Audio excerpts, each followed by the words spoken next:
আসসালামু আলাইকুম ওরহমতুল্লাহি ওবরাকাতুহু। আজকে আলোচনা করব কোন রোগীকে দেখলে ৭০,০০০ ফেরেশতা সকাল সন্ধ্যায় দোয়া করে।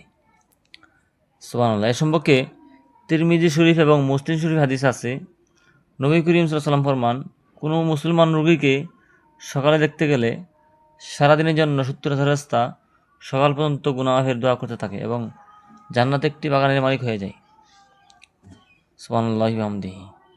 অর্থাৎ কোনো মানুষ যদি অসুস্থ হয়, সে যদি মুসলমান হয়ে থাকে এবং অন্য মুসলমান যদি ওই রোগীকে, যে অসুস্থ তাকে দেখতে আসে, তাহলে যে ব্যক্তি দেখতে আসবে তার জন্য ৭০,০০০ ফেরেশতা দোয়া করবে সকাল থেকে সন্ধ্যা পর্যন্ত।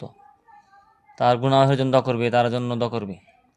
এই জন্য আমরা প্রত্যেকেই কোনো মুসলমান অসুস্থ হইলে দেখতে যাব। শুধু আত্মীয় স্বজন অসুস্থ হলে যে দেখবো শুধু তা না, মুসলমান অসুস্থ হইলেই দেখতে যাব। তাহলে আমরা এই সবটা হাসিল করতে পারবো। ভিডিওটি শেয়ার করে দিবেন যাতে অন্য মুসলমান ভাই বোনেরা জানতে পারে এই আমল সম্পর্কে। আল্লাহ রাব্বুল আলামিন সবাইকে এই আমলটি করার তৌফিক দান করুক। আমিন।